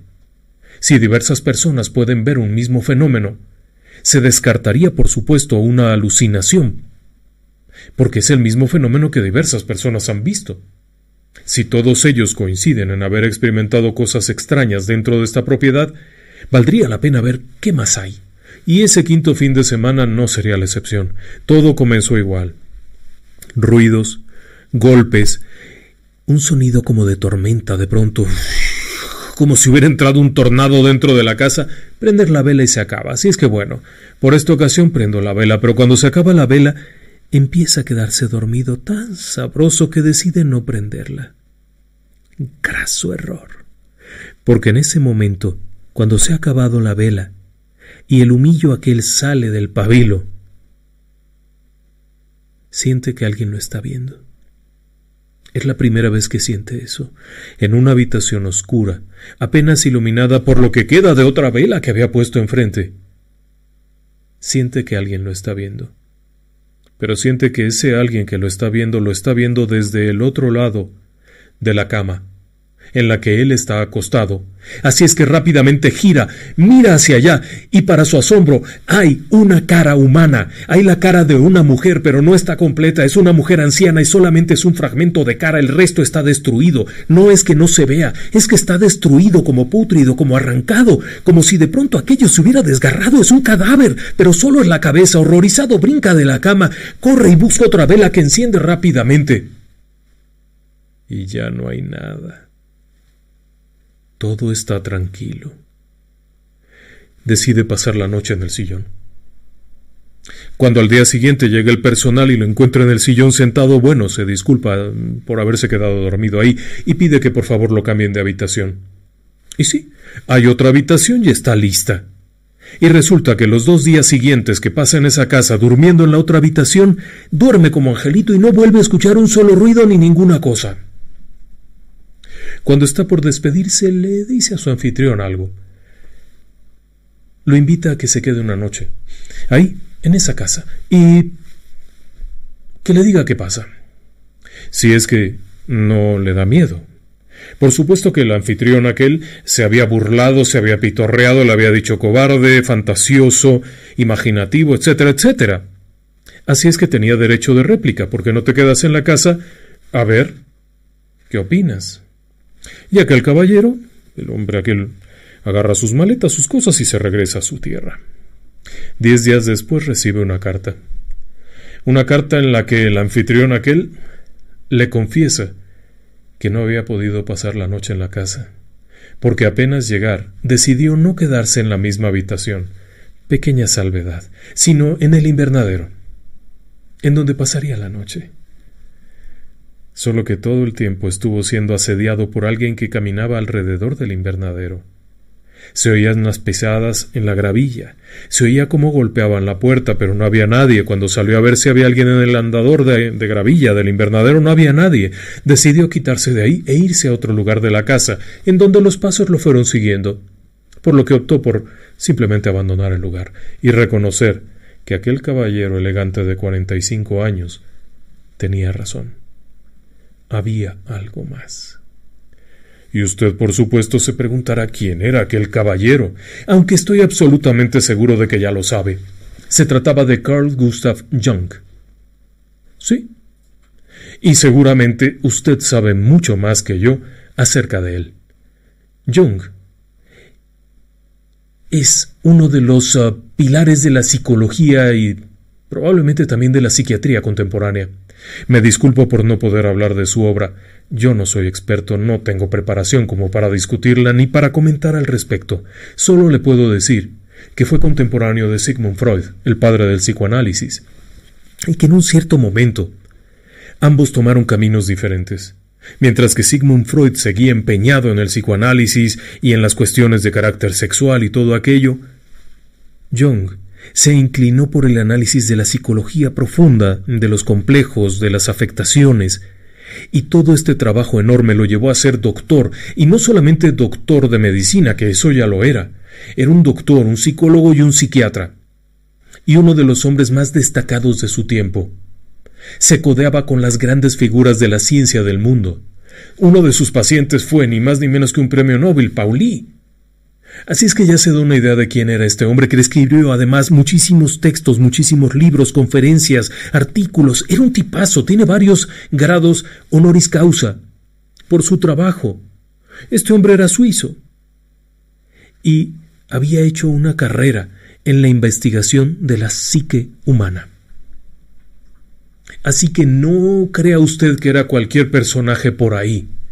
Era un personaje con una preparación académica enorme, con un conocimiento enorme, con años trabajando la mente de personas enfermas.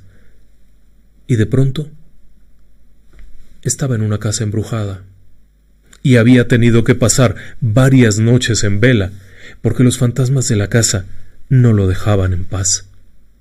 Así es que no eran fantasías. Carl Gustav Jung lo que dijo fue básicamente que estas observaciones solo tienen la intención de mostrar que la parapsicología haría bien en tener en cuenta a la psicología moderna del inconsciente, y a eso se refería porque, según su teoría, aquellos fenómenos se habían desatado por su presencia y le habían traído algún tipo de memoria, es decir, como si estas presencias que estaban en esa casa vieja supieran que a él le había incomodado, por ejemplo, el olor de la habitación de aquella enferma, una mujer con un carcinoma horrible que se estaba muriendo, y ese olor le impactó tanto, fue en sus primeros años de médico, y ese olor regresó a él, como si supieran leer lo que había dentro de Jung. Era algo muy extraño.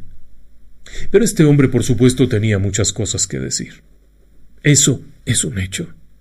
En toda su trayectoria, tras haber tenido varios contactos con Freud, tras haber hecho un montón de investigaciones, además también tenía otras cosillas peculiares, como por ejemplo, era aficionado a la egiptología. Aunque usted no lo crea, también le gustaba eso. Era aficionado a la escultura, a la lectura, a la escritura, a la música. Era una de esas mentes que no puede parar, que no se detiene, que sigue, que sigue, que sigue, que sigue. Y había estado en una casa embrujada. Pero por supuesto, usted ahora mismo se preguntará si era la primera vez. Y déjeme decirle que no. Es una peculiaridad de esta familia. Carl Gustav Jung había estado relacionado con el espiritismo, si bien él no era un sensitivo. Su primera vez que había participado en algo así fue cuando tenía unos 20 años, en 1895, en casa. Un buen día se les ocurre hacer una sesión espiritista. Estaba de moda en aquella época y, por lo tanto, pusieron una mesa de madera redonda, grande, tosca. Se sentaron varios familiares, entre ellos su prima Heli, que es Helen Preiswerk. Heli, como todo el mundo la conocía, era una chica un poco más joven que él. Se sienta por ahí su mamá y un par de invitados. No es una sesión de esas de médiums comerciales, sino algo íntimo. Como detalle peculiar, al centro de la mesa se coloca, como siempre, un vaso con agua. No tan lleno que se derrame, pero no tan vacío que no se vea. El objetivo es ver si hay vibraciones o algo. Aquí no hay trampa.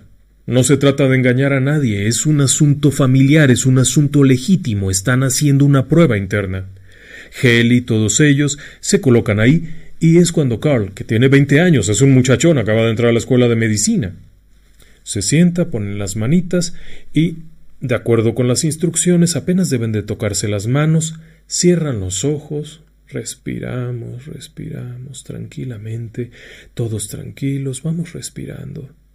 Y de pronto viene esta sensación rara, como que el aire se empieza a llenar de algo, porque al respirar sientes que no es el mismo aire delgadito, sino un aire como más denso, como más cargado, y es el instante en el que empiezan a levantarse los vellitos, y los vellitos de aquí, de acá, y de pronto comienzan a levantarse el cabello un poco más, y el vaso aquel empieza a vibrar frenéticamente, y toda la mesa empieza a vibrar, todo empieza a moverse, y escuchan cómo truena, cómo vibra aquello horrible. Y Carl Gustav Jung, que era su primera sesión espiritista, lo único que acierta a decir es: ¡oh cielos! Aquí debemos de tener a alguien que es un gran medium. Y cuando se da cuenta, Heli, su prima, está completamente ausente, con la mirada perdida como desfallecida sobre de la mesa, mientras reina este extraño ambiente. Por supuesto que hay una sensación de zozobra, de miedo, y de pronto Heli reacciona y comienza a hablar con una voz que no es la suya. Y comienza a contestar preguntas que aquellos asistentes hacen y que parecieran no ser posible que supiera las respuestas. Esta escena le impresiona tanto a Carl que a partir de ahí comenzaría a participar siempre en sesiones familiares, ya fuera con Heli la prima o con su propia madre. Su mamá resultaba ser una medium estupenda, así que esa curiosidad venía ya del lado familiar. Era algo peculiar, poca gente lo sabe, pero en su familia su padre era pastor protestante, imagine usted, y de pronto a la mamá le da por la mediunidad. Bendito Dios que el papá había muerto algún tiempo atrás, porque si no se volvía a morir del coraje. Pero como sea, esta familia tenía algo. Heli se volvería objeto de estudio. De hecho, en algunas de sus conferencias, Carl Gustav Jung hablaba de su prima Heli cuando proponía cosas que tenían que ver con la supervivencia de la personalidad tras la muerte. Era algo en lo que él creía. De hecho, él tenía algunas cosas como, por ejemplo, estaba convencido que había una realidad del fenómeno fantasmal, una realidad objetiva, es decir, algo que se podía ver, quizá, describir, analizar. No era algo subjetivo, como por ejemplo alguien que cree que vio... No. Y él además sostenía que esto era diferente a las alucinaciones, porque esto tenía una cierta forma, un cierto carácter, una cierta esencia, y aun cuando los casos no eran iguales, sí había algo ahí. Pero eso no es todo. En algún momento declaró: aun cuando existen casos perfectamente dignos de crédito, queda en pie la cuestión de si el fantasma o la voz se identifican con el muerto o son una proyección psíquica, y si la declaración procede realmente del muerto, o quizá se origina en el saber existente en el inconsciente, lo que nos revela que este sujeto Jung, aun cuando se había impresionado con algunos fenómenos, seguía conservando la mente crítica. ¿Qué es lo que estaba viendo? ¿Algo que él mismo estaba proyectando o algo que realmente estaba ocurriendo? Y él fue, involuntariamente, el primero en proponer que el poltergeist era un fenómeno psíquico, es decir, algo que la persona provocaba. Sí, ya sé, este era un doctor en psicología. OVNI y las investigaciones científicas, con la conducción de Edgardo Estecar y la participación de Roberto Trevor y Héctor Omar Becia. Los viernes.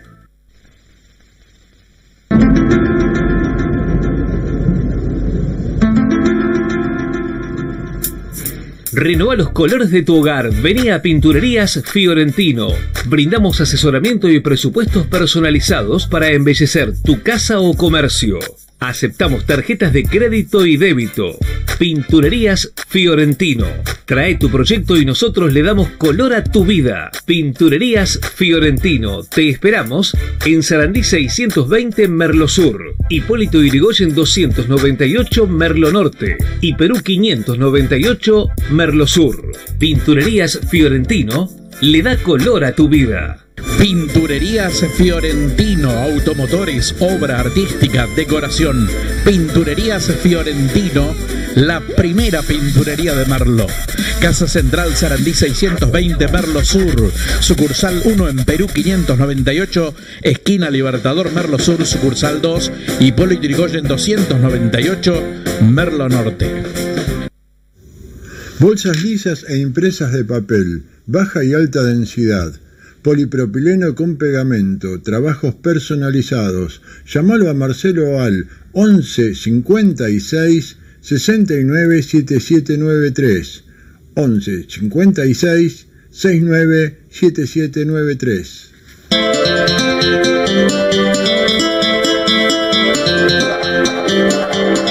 Jorge Castronovo, asesor de seguros. Autos, casas, integrales de comercios. Jujuy 561 Merlo. Teléfono 0220 483 1263. Jorge Castronovo, asesor de seguros.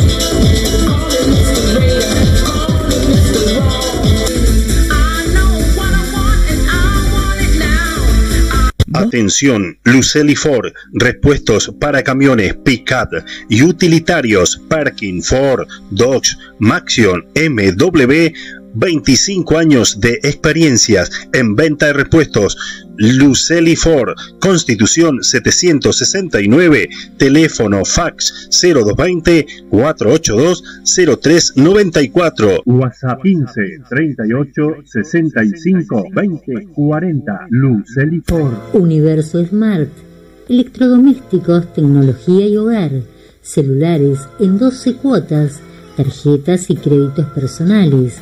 Avenida del Libertador 799, esquina Perón, Merlo, frente a la estatua de San Martín. WhatsApp 11 6211 3039. Universo Smart. Electrodomésticos, tecnología y hogar.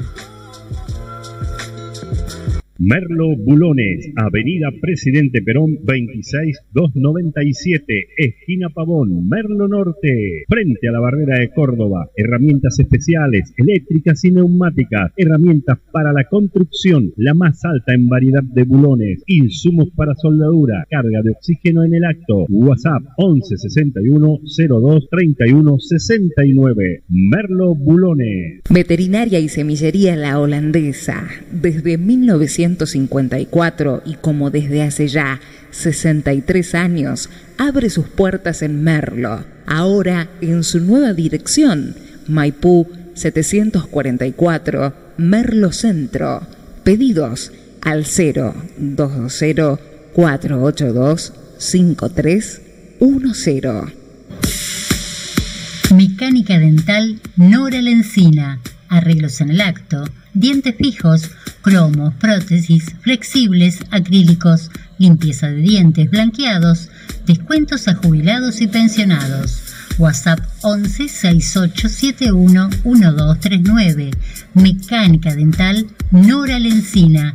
Y sonría ya. Primero en proponer que el poltergeist era un fenómeno psíquico, es decir, algo que la persona provocaba. Sí, ya sé, este era un doctor en psicología. Muchos psicólogos actuales, cuando acuden a la escuela, estudian a Jung. Las personas que atienden la salud mental hoy en día tienen relación con lo que este hombre investigó, la gente que nos atiende a todos, porque eso sí, recuerde que la salud mental es igual que la salud dental o la salud gastrointestinal, hay que estar bien con la cabeza, punto. Y esas personas, esos especialistas que nos atienden aquí arriba, estudiaron a este sujeto, y resulta que este sujeto explica que puede haber algo más que lo material. Y claro, no sería lo único que había por ahí. Le voy a platicar algo más. En 1920 y tantos, decide comprar una propiedad de descanso en un lugar conocido como Bollingen. Es a la orilla del lago Zúrich, un lugar bellísimo. No tiene usted idea lo bonito que puede ser aquello. Está pegadito al lago. Es una cosa impresionante. Su objetivo es construir una casa de descanso, un lugar donde pueda ir con Emma. Emma, su musa, su mujer, su todo. Siempre ha estado enamorado de ella, ¿y sabe qué? Ha estudiado por qué se enamoró de ella. Sí, parece increíble, pero en su mente analítica, este hombre que estudiaba la mente humana, la mente de los árabes, la mente de los japoneses, que estudió la mentalidad de los africanos, que estudió, todo lo que podía estudiar. No pudo descubrir por qué seguía enamorado de Emma, su esposa, que por cierto era algo mayor que él, era unos 13 años mayor que él, y era su gran musa. Así es que pensó todo para construir una hermosa casa a la orilla de un lago fantástico. Y resulta que el día que van a ver el terreno, va acompañado de su hija, que viene muy contenta. Ya no es tan chiquita la hija, tampoco se imagine usted, pero van caminando muy de la manita y no sé qué, y papá no sé cuánto, y no sé qué, y no sé cuánto. Miren, este es el lugar donde vamos a construir la casa. Y la hija le dice, ¡ay, pero por qué! ¿Cómo aquí? Aquí hay muertos. Por supuesto que hay un silencio incómodo. Nadie dice nada. Pero en cierto momento alguien tiene que preguntar ¿a qué te refieres? Es que aquí hay cadáveres enterrados. Era la primera vez que la chica visitaba la casa. Pero ya sabe usted que si la prima Heli y la abuela tenían el don, la nieta lo iba a tener, así es que bueno, ya lo habían comprado, ya ni modo. Comenzaron a construir en 1924 y ahí fueron subiéndole. Y todo iba perfectamente hasta que en 1927 se deciden hacer una ampliación. ¿Y adivine qué fue lo que encontraron en la ampliación? El esqueleto de un soldado. Sí, ahí a no mucha profundidad había el cuerpo de alguien. Cuando llaman a Jung para que venga a ver qué es eso, se da cuenta que bueno, ese es un cuerpo que tiene mucho tiempo. Y ahí al ir rascando un poquito más se encuentran que hay una bala. Es un soldado. Le pegaron un balazo. No se ve muy claro de qué murió, pero bueno, pudo haber muerto de cualquier cosa. El cuerpo, además, por la forma en la que está separado y la manera en la que se desvencijaron las piezas del cuerpo, este hombre murió en superficie y murió de alguna cosa, pero se descompuso ahí mismo. Y luego se fue hundiendo en el suelo, así es que, pues, ¿qué podían hacer? ¿Y sabe qué fue lo que hizo el buen amigo Jung? Extrajo los huesos, llamó a un ministro religioso, hizo una sepultura apropiada, le colocó una lápida y después realizaron los disparos funerales. Es decir, cuando un soldado muere se hace un rito y sabiendo que este era un soldado, dispararon varias salvas para que encontrara el camino de regreso. Por supuesto, aquello que había dicho la chica años atrás se había cumplido.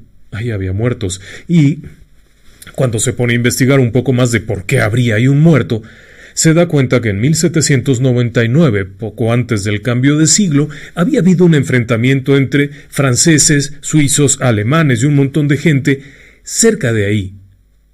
Y en una de las batallas más cruentas, los franceses estaban en un puente que estaba lleno de explosivos abajo, explota el puente y cientos de soldados caen ahí al río, muertos, y son arrastrados por el agua y llevados al lago Zúrich y casualmente depositados en las orillas, en donde se fueron descomponiendo hasta quedar cubiertos por la vegetación y poco a poco se fueron yendo abajo, exactamente como su soldado. A Jung no le impresionó mucho esto. De hecho, no le impresionó mucho, porque él ya había vivido algo extraño en esa casa. La casa como tal, le repito, era su lugar de descanso, era un sitio que había planeado para poder estar ahí a gusto, y era un lugar precioso. Lo había diseñado él mismo con la ayuda de un arquitecto, había participado en la construcción, tenía cosas tan peculiares como, bueno, hoy en día ya tiene luz eléctrica, pero él pidió que no tuviera luz eléctrica. Ya había energía eléctrica en aquel tiempo, él pidió que no hubiera. Quería que fuera natural, quería sentir otra vez eso de estar tranquilo. Y finalmente, cuando estuvo lista para vivir, se metió. Pero eso fue en 1920 y tantos, antes de 1927, antes de que encontraran el esqueleto. Él ya había vivido cosas raras ahí dentro. Una noche, estando solo en la casa, cierra las puertas, se pone la ropa de dormir. Ya le había pasado aquello de la residencia ya en Buckinghamshire. Así es que bueno, se pone su ropa, prende su vela, se sienta en su camita listo para dormir cuando escucha ruido afuera. Es ruido como de gente. Hay un camino que cruza por el frente, así es que se imagina que hay alguien ahí. Una procesión quizá a esas horas de la noche. Se levanta, Abre la ventana y escucha el barullo, un barullo de varias personas, de bastantes personas que andan por ahí, pero de pronto se da cuenta que no es natural.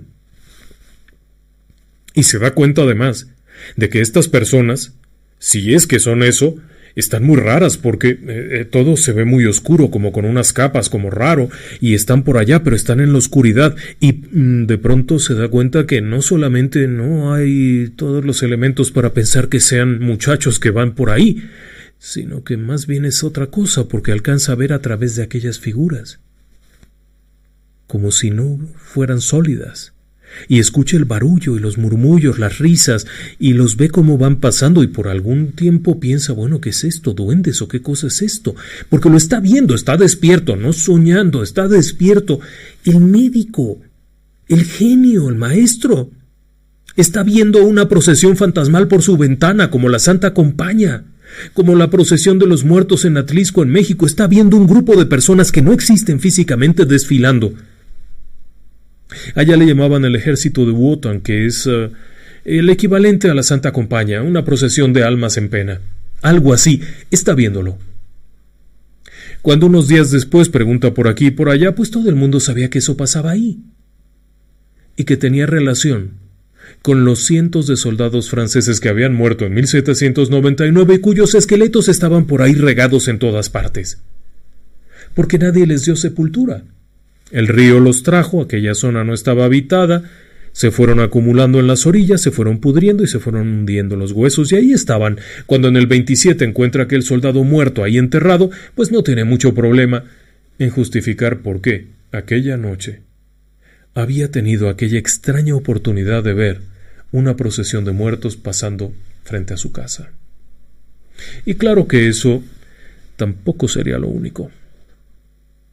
Cuando se habla de Carl Gustav Jung, se habla de un hombre con una mente increíblemente inquieta, que incursionó casi en todo lo que había cerca.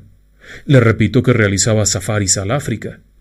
Interrogó a habitantes de aquellas regiones, platicaba con ellos para entender cómo se creaban los mitos en aquellas regiones y compararlos con los mitos. De ahí fue, de todas estas investigaciones, que surgió la idea del inconsciente colectivo. No es exactamente la idea de instintos como puede haber en un animal, que es una parte casi genética, sino una especie de forma natural del ser humano para estructurar las ideas, para estructurar los miedos, para estructurar la concepción divina, para todo esto. Conoció muchas cosas, pero también vivió muchas cosas, como por ejemplo aquello de 1944. En 1944 por poco se muere. Le dio un infarto, que lo mandó a un hospital gravísimo, totalmente inconsciente, y de pronto, ¿sabe qué? Comenzó a sentir que salía de su cuerpo. ¿Sí? Que salía de su cuerpo. Una experiencia cercana a la muerte. Pudo ver desde fuera de sí su cuerpo y comenzar a elevarse lenta y tranquilamente, salir del espacio físico en el que estaba, comenzar a volar y luego describir a la altura la profundidad del océano, la forma que tenían los continentes, la Tierra. Pudo describir con lujo de detalles, como si fuera una vista panorámica desde un satélite, la India y los territorios de aquellas regiones, como si estuviera flotando a la altura. No pierda de vista que el primer satélite estaba muy lejos de ser lanzado al espacio. Lo más que había eran pequeñas fotografías aéreas, pero ninguna de ellas alcanzaría jamás a revelar estos contornos y estos detalles que él describía, como si estuviera flotando en medio de la nada, viendo ahí la India, como si fuera un mapamundi. Era una experiencia cercana a la muerte. Afortunadamente para todos, pudo sobrevivir de aquella experiencia y narrarla.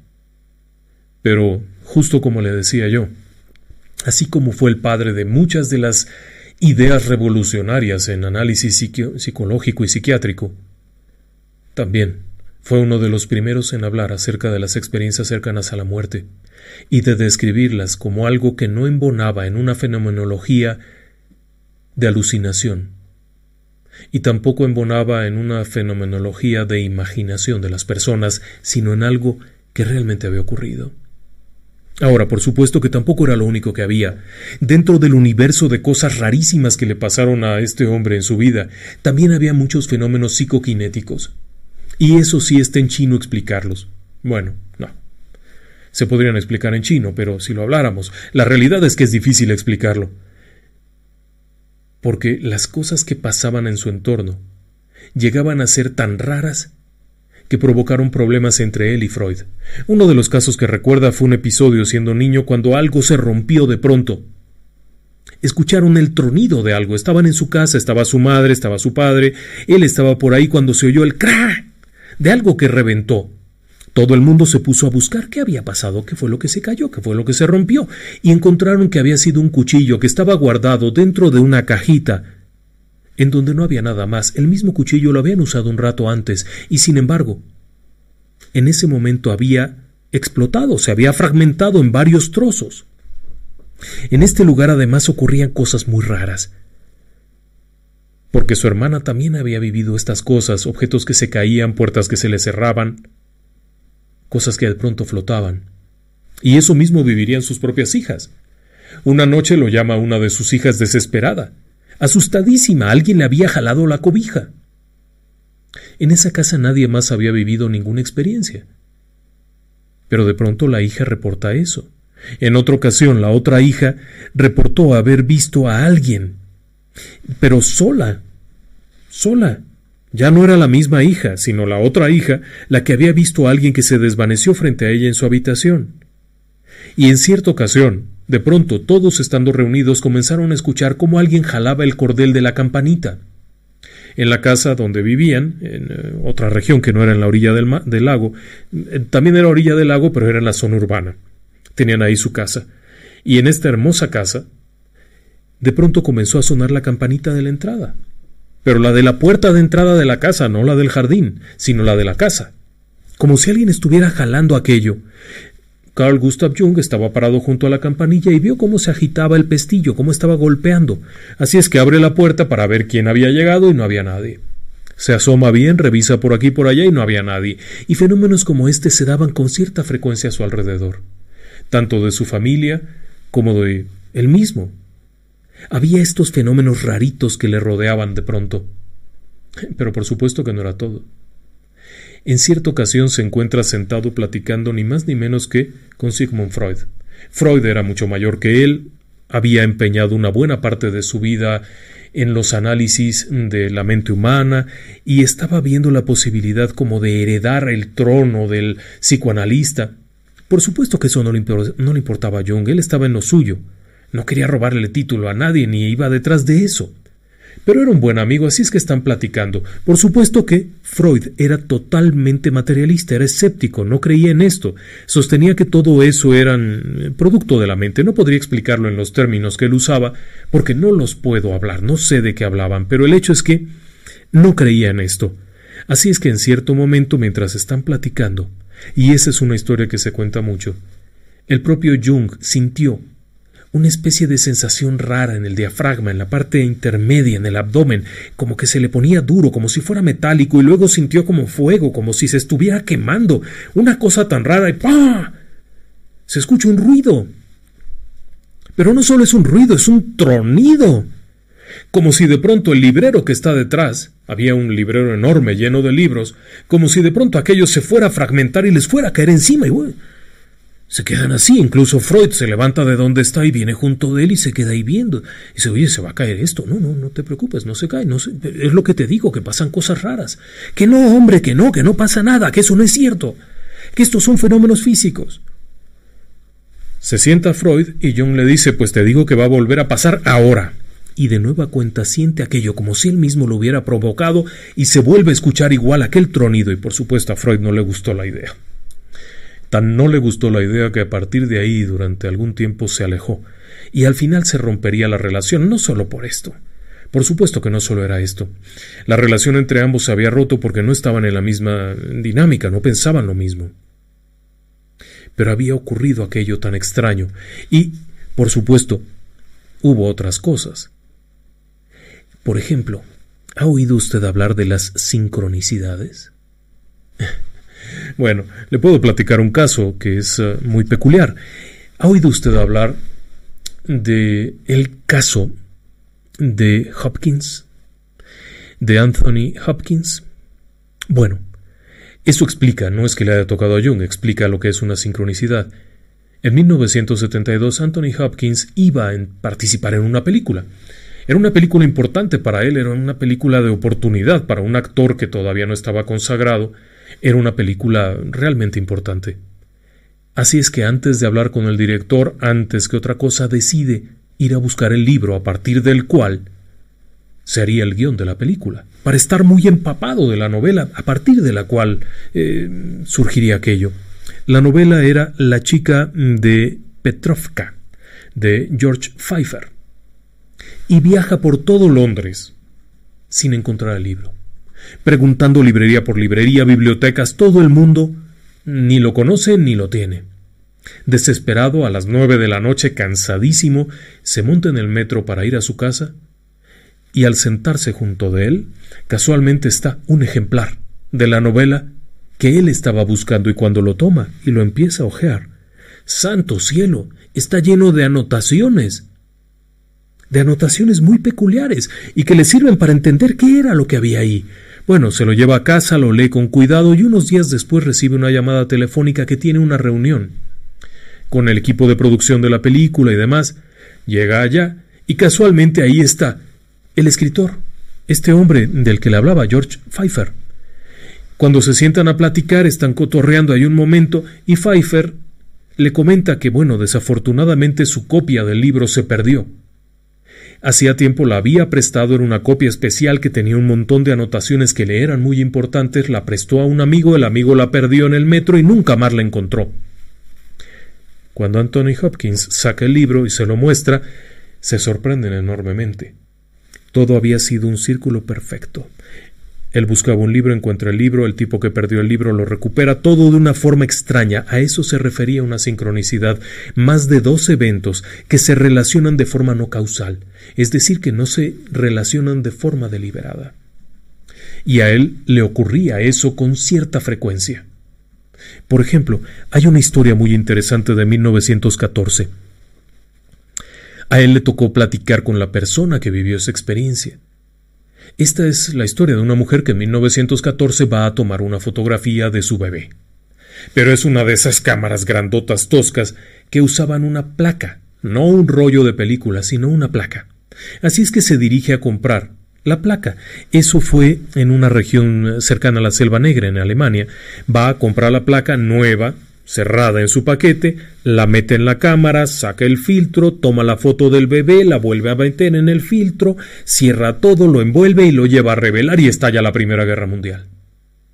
Y entonces nadie fue a recoger la película, ni nadie fue a recoger la foto. Pasa el tiempo y en 1916 esta misma mujer va a tomar otra foto, pero esta vez es de su segunda hija. Así es que va a una tienda de fotografías en Frankfurt, lejos de donde había comprado la primera, lejos de donde había tomado la fotografía, lejos de todo. Va y compra en Frankfurt una nueva placa fotográfica, y va allá, saca su cámara vieja, aquella estorbosa, le mete la placa, toma la foto de la niñita, saca la placa, la envuelve, no sé qué, se va y la revela. Y cuando le entregan la foto, ¡santo cielo!, están los 2 bebés en la misma foto. Su niño y su niña, era la misma placa que le habían vendido allá cerca de la Selva Negra. En una extraña coincidencia, el hombre que había recibido la placa no la había revelado y por error la había vuelto a enviar como si fuera nueva, la había vuelto a vender para otra tienda que tenían en Frankfurt, y casualmente la misma mujer fue a esa tienda y compró la misma placa. Las posibilidades son prácticamente nulas estadísticamente. Jung planteaba esto como una sincronicidad, en donde por algún azar del destino, él no le llamaba de esa forma, sino en el universo de cosas inconscientes, ocurrían estos arreglos. Él planteaba que esto alteraba el tiempo, que incluso alteraba la geografía. Muy complejo. Habrá oportunidad de hacer un programa de eso. Pero Jung también vivió esto, imagínese usted. El gran científico, el gran doctor, vivió este tipo de cosas. El día de los pescados, el de los pescados a mí me encanta. En 1949, Ya era un hombre mayor, ten en cuenta que nació en 1875. Es decir, que para el 49 andaba ya rondándole los 74 años. Era un gran médico, seguía atendiendo pacientes. Y él relata una de estas sincronicidades diciéndolo así: hoy viernes en el almuerzo nos sirven pescado. En la conversación, alguien recuerda, incidentalmente, la costumbre del pez de abril, que es una costumbre local de por allá. Durante la mañana yo había hecho una anotación: est homo totus medius piscis ab imo. Es un pez desde la mitad hasta todo. Es la traducción del latín. Es una frase que tenía que ver con las ballenas, básicamente. Por la tarde, una expaciente mía, a quien no había visto desde meses atrás, vino a mostrarme algunos cuadros de peces singularmente impresionantes que había pintado durante ese tiempo. Por la noche se me mostró un bordado que representaba monstruos marinos pisciformes. El 2 de abril, a las primeras horas de la mañana, otra expaciente, a quien no había visto desde hacía muchos años, me relató un sueño en el cual, estando a orillas de un lago, veía un pez. Y así sucesivamente. A lo largo de esos 2 días, todo giró en torno a peces, sin que nadie lo hubiera previsto. Y así en muchas ocasiones. Contaba lo del escarabajo, esa seguramente la ha oído. Está atendiendo a una mujer que es sumamente hermética, es una mujer materialista, inteligente, extraordinariamente centrada, culta, que difícilmente va a liberarse como para hablar con un terapeuta. Así de simple, no lo va a hacer. Jung está preocupado porque si esta mujer no se abre a contar realmente lo que necesita contar, no la va a poder ayudar. Le pregunta si ha tenido un sueño, a lo que la mujer responde que sí, que había tenido un sueño, que había estado soñando con un escarabajo de oro. ¿Qué significaría? Podía ser cualquier cosa prácticamente, ¿no? Porque además, como la mujer no había relatado más, no se podía hacer esta identificación del sueño. No es tanto interpretar en el sentido paranormal, sino identificar, interpretar, pero en el sentido mental. Mientras está quebrándose la cabeza de cómo resolver esto, de pronto oye que algo pega con la ventana. Se levanta de su asiento, abre la ventana y encuentra un rarísimo escarabajo, que no había en esa región, por cierto, un escarabajo de colores. Había chocado con su ventana. En toda su larga vida, tenga en cuenta que tenía 70 y tantos años, jamás había encontrado un escarabajo en su ventana, y justamente el día que tiene una pacienta que soñó con un escarabajo, choca uno con su ventana. Le mostró el escarabajo y a partir de ahí la mujer sintió con la confianza suficiente como para permitir que entrara en su mente y hablara de esto. Jung tenía esa costumbre incluso de decirle a sus colaboradores que había que ser observadores de los sueños de las personas, cuidadosos de los sueños de las personas, porque había que poder discernir si el sueño era simplemente un componente onírico, es decir, algo que se podía estudiar para identificar componentes de su propio inconsciente, o si era el reflejo de una actividad de una persona muerta.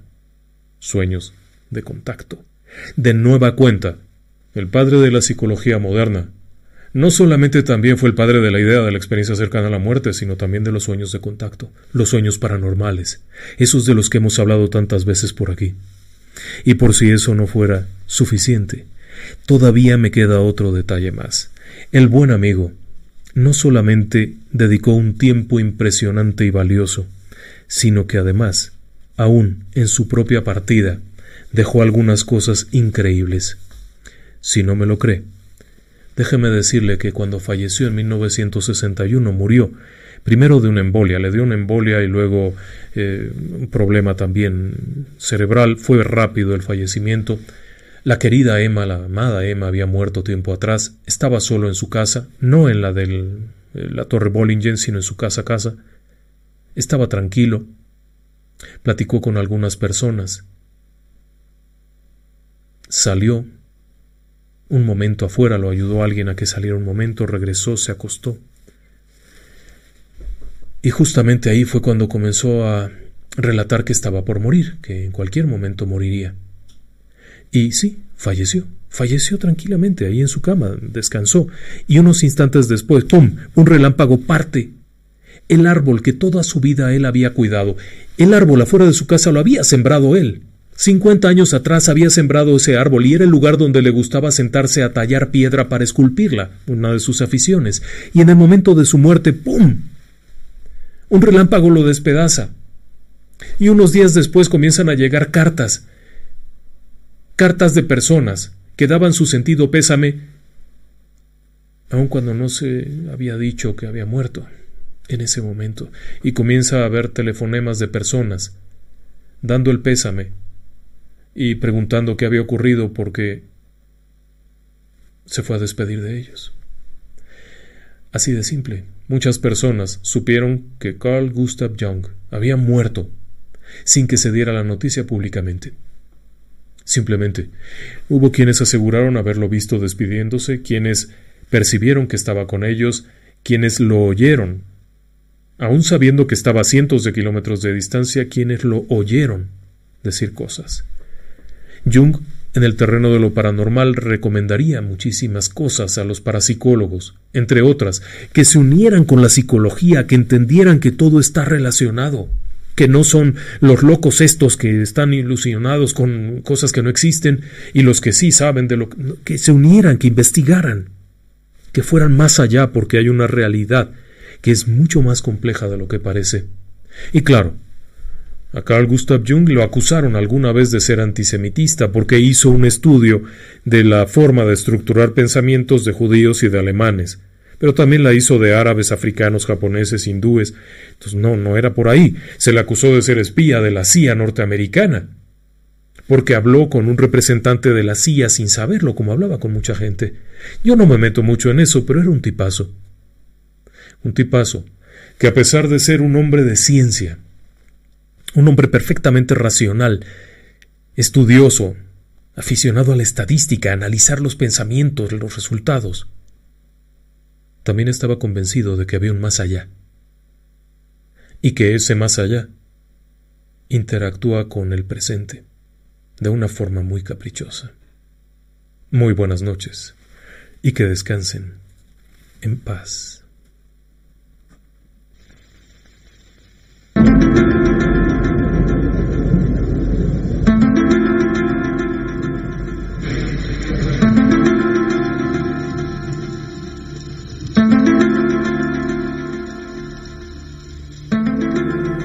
Excelente audio. Les prometí algo muy misterioso y de gran nivel científico.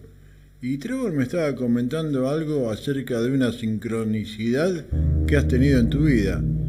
Sí, me pasó hace poco le decía Edgardo, por un antiguo compañero de la secundaria que hacía muchos años que no lo veía y tenía que ir a un lado a un negocio a averiguar unas cosas y fui a otro, y ahí nomás de este negocio, a 5 cuadras vive todavía un compañero de la secundaria que no lo veía del 87. Y digo, voy a pasar por lo de mi antiguo compañero, si lo encuentro, y bueno. Entonces llego, golpeo las manos, no veía timbre, entonces golpeé las manos, y no salía nadie. Entonces cuando ya me estoy volviendo, viene caminando por el lado de la esquina. Y yo no lo había reconocido porque estaba gordo, con poco pelo. Él me reconoció a mí. A él lo reconocí por la voz. Y él tenía que irse a otro trabajo. Pero ese día fue a la casa, parece que me dijo, no, vengo a casa porque tengo hambre, voy a almorzar algo y después me voy para el otro laburo. Porque dice, si no, siempre me voy directo. Y eso es lo que le estaba comentando recién. La sincronicidad. La sincronicidad, porque eso no fue casualidad. No, eso no es casualidad. El universo te une el universo. Qué gran experiencia, ¿eh? Y bueno, las cosas son así. Los poltergeist y todos los fenómenos paranormales descritos y explicados por Carl Gustav Jung, un gran científico, un gran médico, un gran psicoanalista. Y vos también me decías que esto lo podés encontrar en YouTube, en Relatos del Lado Oscuro. Ahí hay un montón. Tenemos uno para pasar, Sí. ya te di cuenta de dónde encontrar, el perro satánico argentino. El perro satánico argentino, que lo tenemos que escuchar. Sí. Pero qué interesante. Y este es un señor que, bueno, no tengo el nombre en este momento, pero tenés la dirección de YouTube, Relatos del Lado Oscuro, que es excelente, un orador excelente y mucha sapiencia. Bueno, Trevor, nos tenemos que ir yendo. Felicidades en tu día del bombero. Te felicitamos. Héctor Omar Besia, muchas gracias por participar. Y bueno, vos desde niño quisiste ser bombero. Sí. Y un día ibas al cuartel de bomberos de Ciudadela. Y un día en tu vida te encontrás de casualidad. Ah, sí.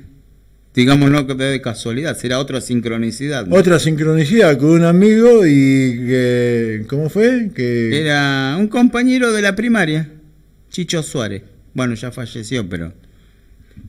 ¿Te lo encontraste? Sí, una tarde. Lo encontré ahí cerca de ¿Y Padua. cómo salió la conversación?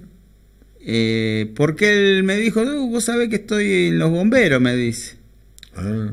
Y yo le digo, vos sabés que siempre tuve la curiosidad de saber dónde era acá en Merlo, pero nunca averigüé, pero siempre me gustó ser bombero. Y a partir de ahí empezaste a ser bombero. ¿Por cuánto tiempo? Y estuve hasta el 2001, desde el 94. ¿6 años? 6 años, sí. 6 años de bombero. Sí. No de referee bombero, no, de bombero, no. Hincha de River. Bombero contra Boca, nomás. Nos vamos hasta el viernes próximo. Espero que les haya gustado todo este nivel científico que hemos expuesto hoy, especialmente y nos queda Omar, pero ya no nos queda más tiempo. Me voy con esta frase. Es muy importante y viene a poner el blasón azul, la cinta azul al programa. Buda decía que la lucha no es entre el bien y el mal, sino entre el conocimiento y la ignorancia. Nos vamos, Trevor. Feliz día del bombero. Feliz día a todos los bomberos. Gracias. Hasta el viernes próximo y muchas gracias por escuchar Café Ufológico. Café Ufológico, el fenómeno ovni y las investigaciones científicas con la conducción de Edgardo Estecar y la participación de Roberto Trevor y Héctor Omar Besia. Los viernes a las 10 de la noche en FM Radio Ciudad 91.1 y online en fmradiociudad.com.